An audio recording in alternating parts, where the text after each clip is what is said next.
Tonight we're reading The Beryl Coronet from The Adventures of Sherlock Holmes by Sir Arthur Conan Doyle. Holmes, said I as I stood one morning in our bow window looking down the street, here is a madman coming along. It seems rather sad that his relative should allow him to come out alone. My friend rose lazily from his armchair and stood with his hands in the pocket of his dressing gown, looking over my shoulder. It was a bright, crisp February morning, and the snow of the day before still lay deep upon the ground, shimmering brightly in the wintry sun. Down the center of Baker Street it had been plowed into a brown crumbly band by the traffic, but at either side and on the heaped up edges of the footpaths it still lay as white as when it fell. The gray pavement had been cleaned and scraped, but was still dangerously slippery, so that there were fewer passengers than usual. Indeed, from the direction of the Metropolitan Station, no one was coming save the single gentleman whose eccentric conduct had drawn my attention. He was a man of about 50, tall, portly, and imposing, with a massive, strongly marked face and a commanding figure. He was dressed in a somber yet rich style, in black frock coat, shining hat, neat brown gaiters, and well-cut pearl gray trousers.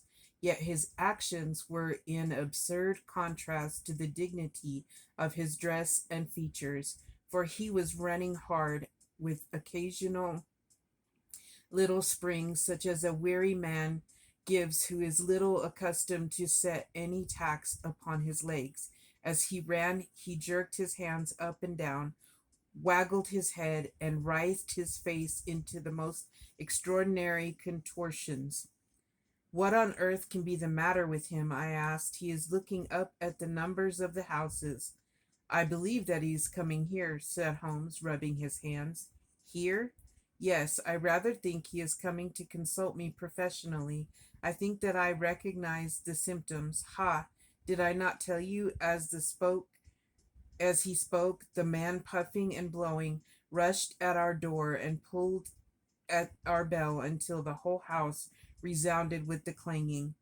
A few moments later he was in our room, still puffing, still gesticulating, but with so fixed a look of grief and despair in his eyes that our smiles were turned in an instant to horror and pity. For a while he could not get his words out, but swayed his body and plucked at his hair, like one who has been driven to the extreme limits of his reason. Then suddenly, springing to his feet, he beat his head against the wall with such force that we both rushed upon him and tore him away to the center of the room.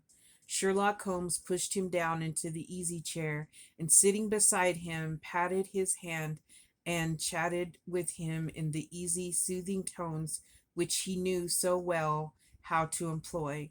You have come to me to tell your story, have you not? Said he. You are fatigued with your haste. Pray wait until you have recovered yourself, and then I shall be most happy to look into any little problem which you may submit to me. The man sat for a minute or more with a heaving chest, fighting against his emotion. Then he passed his handkerchief over his brow, set his lips tight, and turned his face towards us. No doubt you think me mad, said he. I see that you have had some great trouble, responded Holmes. God knows I have, a trouble which is enough to unseat my reason. So sudden and so terrible is it. Public disgrace I might have faced, although I am a man whose character has never yet borne a stain. Private affliction also is the lot of every man, but the two coming together, and in so frightful a form, have been enough to shake my very soul. Besides, it is not I alone. The very nobles in the land may suffer unless some way be found out of this horrible affair. Pray compose yourself, sir, said Holmes, and let me have a clear account of who you are and what it is that has befallen you. My name, answered our visitor, is probably familiar to your ears. I am Alexander Holder of the banking firm of Holder and Stevenson of Threadneedle Street. The name was indeed well known to us as belonging to the senior partner in the second largest private banking concern in the city of London. What could have happened then to bring one of the foremost citizens of London to his most pitiable pass? We waited all curiosity until, with another effort, he braced himself to tell his story. I feel that time is of value, said he. That is why I hastened here when the police inspector suggested that I should secure your cooperation. I came to Baker Street by the Underground and hurried from there on foot, for the cabs go slowly through this snow. That is why I was so out of breath, for I am a man who takes very little exercise. I feel better now, and I will put the facts before you as shortly and yet as clearly as I can.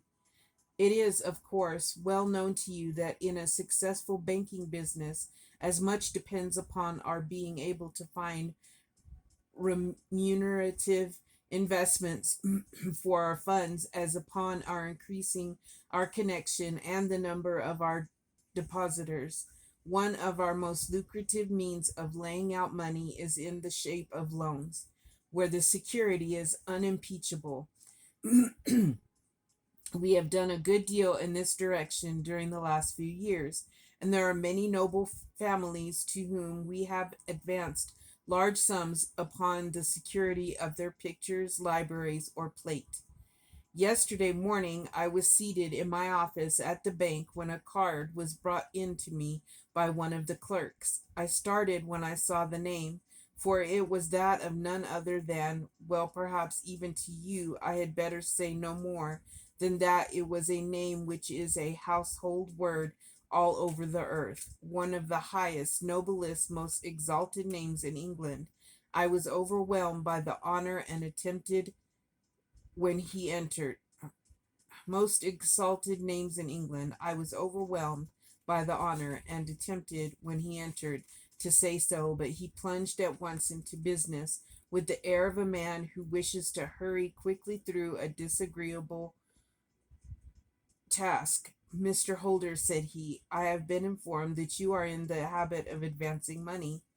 The firm does so when the security is good, I answered. It is absolutely essential to me, said he, that I should have £50,000 at once.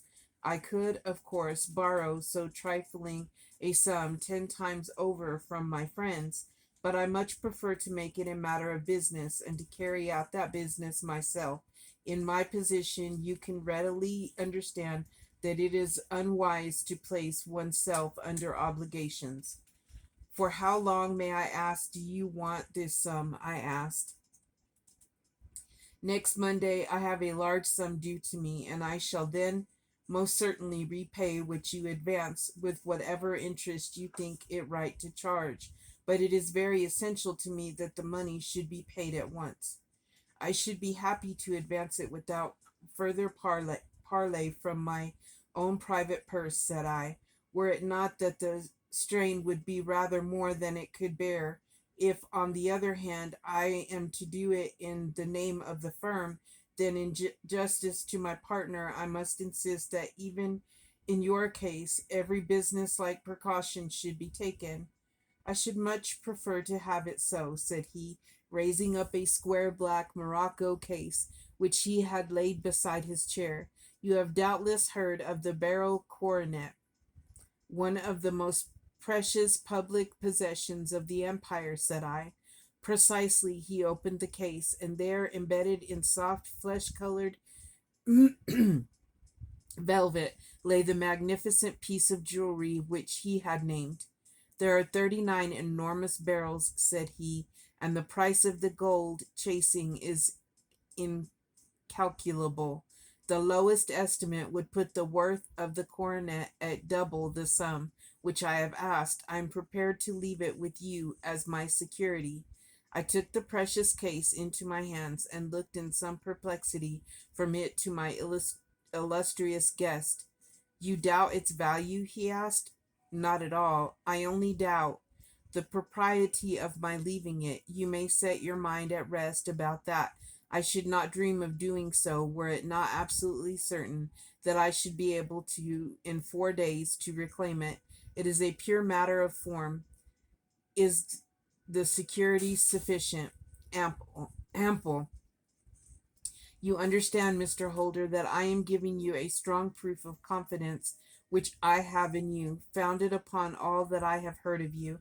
I rely upon you not only to be discreet and to refrain from all gossip upon the matter, but, above all, to preserve this corner with every possible precaution, because I need not say that a great public scandal would be caused if would be caused it great public scandal would be caused if any harm were to befall it. Any injury to it would be almost as serious as its complete loss, for there are no barrels in the world to match these. As it would be impossible to replace them, I leave it with you, however, with every confidence that I shall call for it in person on Monday morning. Seeing that my client was anxious to leave, I said no more, but calling for my cashier, I ordered him to pay over 50 £1,000 notes. When I was alone once more, however, with the precious case lying upon the table in front of me, I could not but think, with some misgivings, of the immense responsibility which it entailed upon me. There could be no doubt that as it was national possession, a horrible scandal would ensue if any misfortune should occur to it. I already regretted having ever consented to take charge of it. However, it was too late to alter the matter now, so I locked it up in my private safe and turned once more to my work. When evening came, I felt that it would be an imprudence to leave so precious a thing in the office behind me. Bankers' safes have been forced before now, and why should not mine be? So, if so, how terrible would be the position in which I should find myself. I determined, therefore, that for the next few days I would always carry the case backward and forward with me, so that it might never be really out of my reach. With this intention, I called a cab and drove out to my house at Streatham, carrying the jewel with me. I did not breathe freely until I had taken it upstairs and locked it in the bureau of my dressing room. And now a word as to my household, Mr. Holmes, for I wish you to thoroughly understand the situation. My groom and my page sleep out of the house and may be set aside altogether. I have 3 maidservants who have been with me a number of years and whose absolute reliability is quite above suspicion. Another, Lucy Parr, the second waiting maid, has only been in my service for a few months. She came with an excellent character, however, and has always given me satisfaction. She is a very pretty girl and has attracted admirers who have occasionally hung about the place. That is the only drawback which we have found to her, but we believe her to be a thoroughly good girl in every way. So much of this for the servants. My family itself is so small that it will not take me long to describe it. I am a widower and have an only son, Arthur. He has been a disappointment to me, Mr. Holmes, a grievous disappointment. I have no doubt that I am myself to blame. People tell me that I have spoiled him. Very likely I have. When my dear wife died, I felt that he was all I had to love.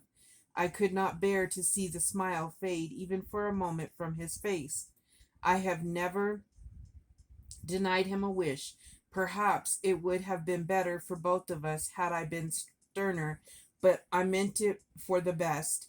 It was naturally my intention that he should succeed me in my business, but he was not of a business turn.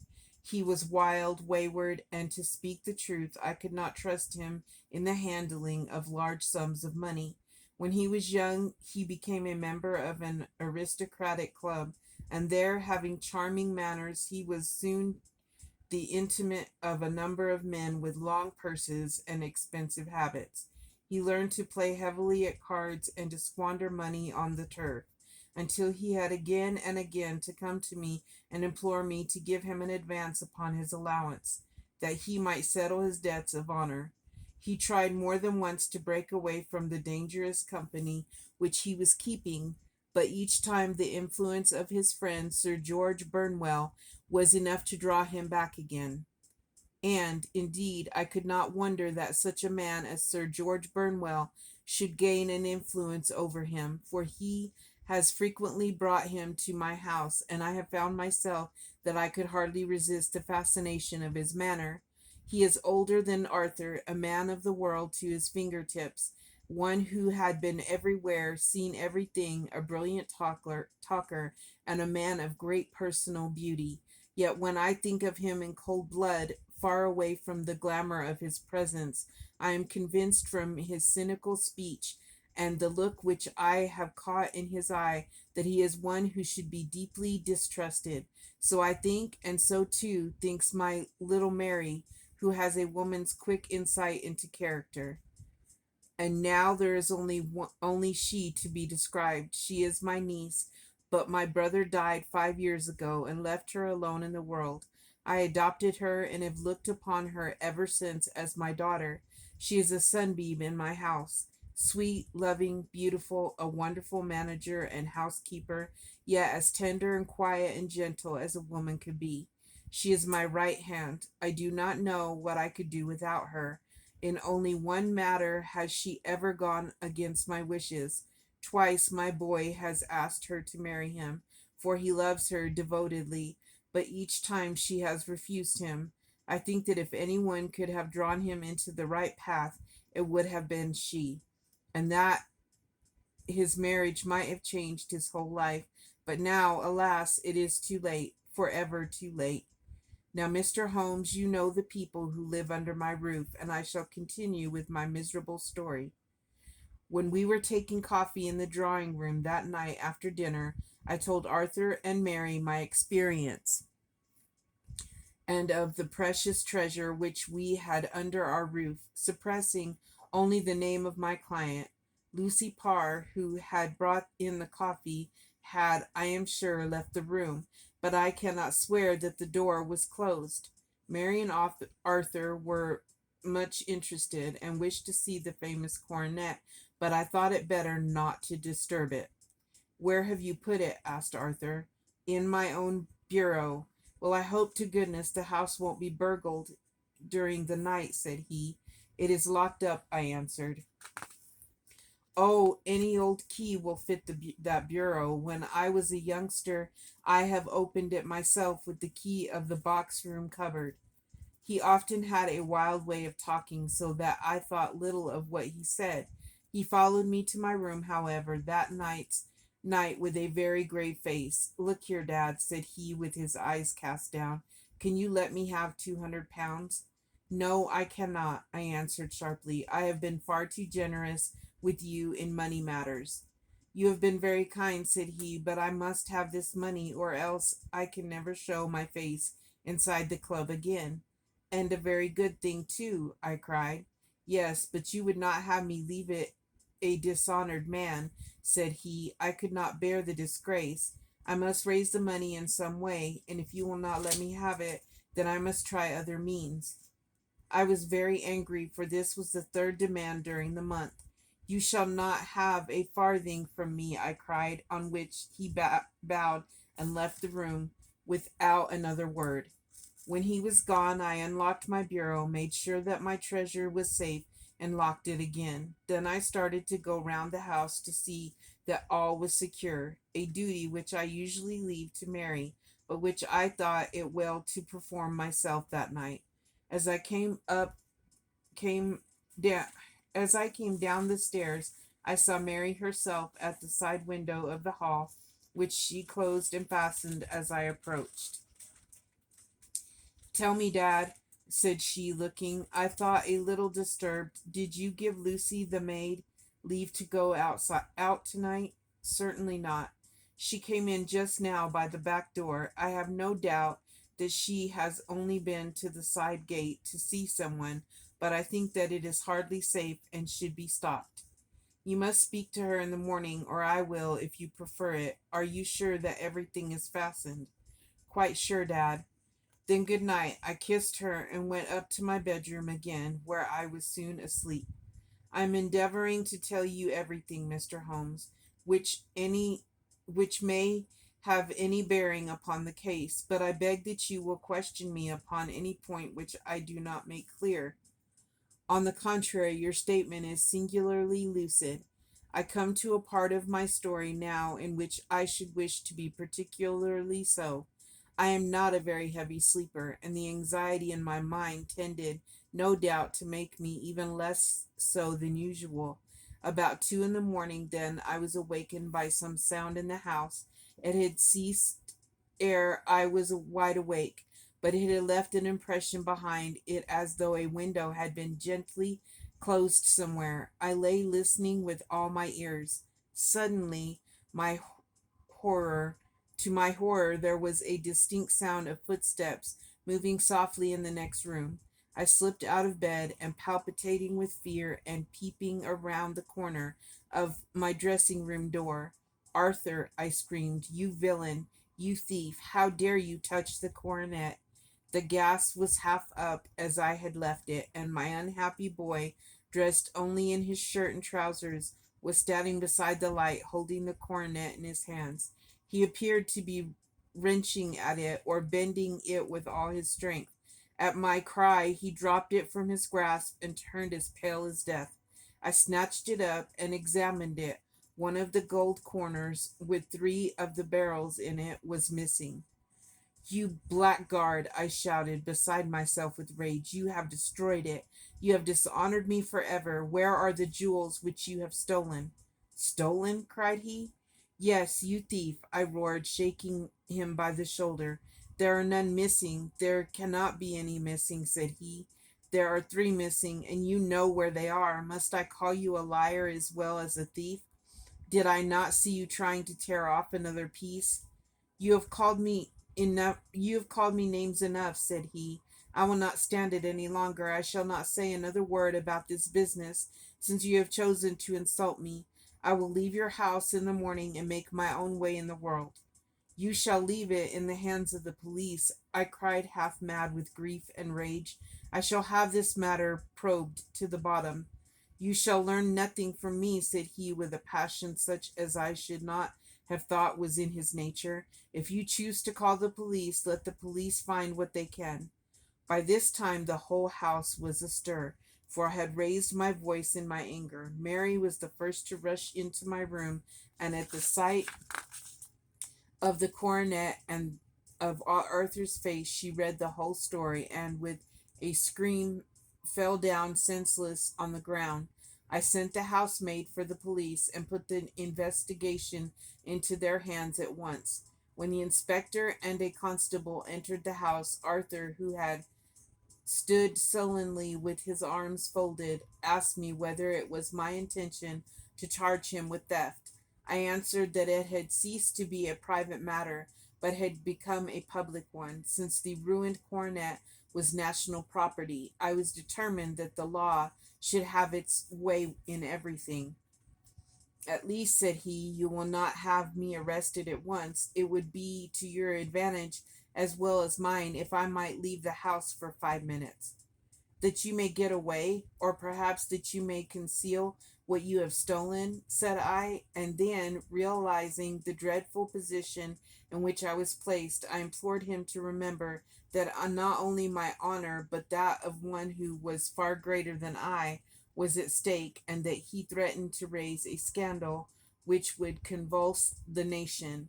He might avert it all if he would but tell me what he had done with the three missing stones. You may as well face the matter, said I. You have been caught in the act, and no confession could make your guilt more heinous. If you but make such reparation as is in your power by telling us where the barrels are, all shall be forgiven and forgotten. Keep your forgiveness for those who ask for it, he answered, turning away from me with a sneer. I saw that he was too hardened for any words of mine to influence him. There was but one way for it. I called in the inspector and gave him into custody. A search was made at once, not only of his person, but of his room and of every portion of the house where he could possibly have concealed the gems, but no trace of them could be found, nor would the wretched boy open his mouth for all our persuasions and our threats. This morning he was removed to a cell, and I, after going through all the police formalities, have hurried round to you to implore you to use your skill in unraveling the matter.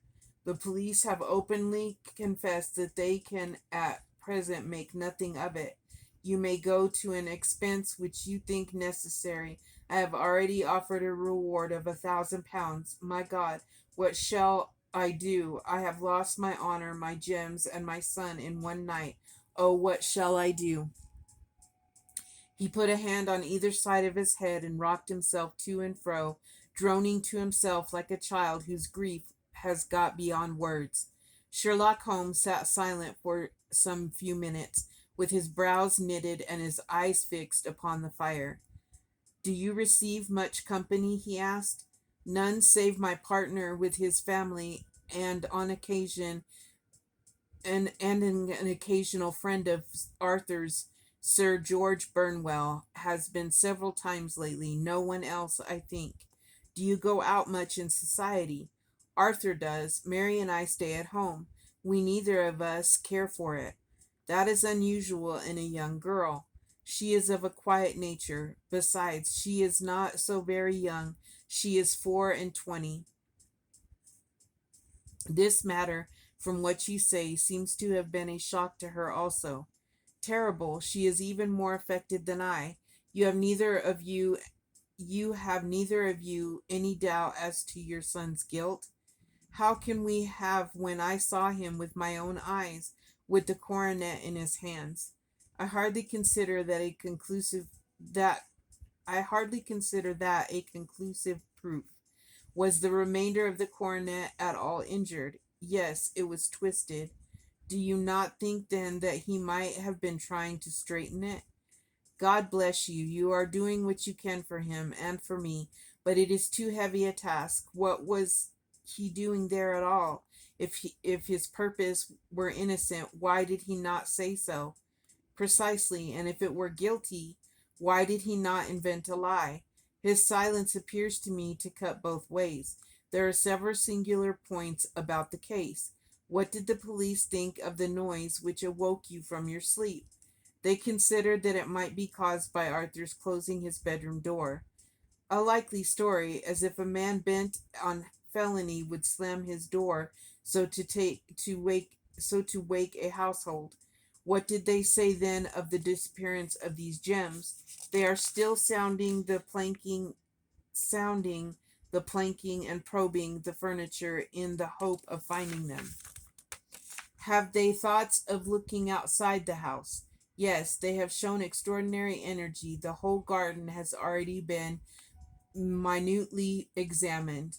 Now, my dear sir, said Holmes, is it not obvious to you now that this matter really strikes very much deeper than either you or the police were at first inclined to think? It appeared to you to be a simple case. To me it seems exceedingly complex. Consider what is involved by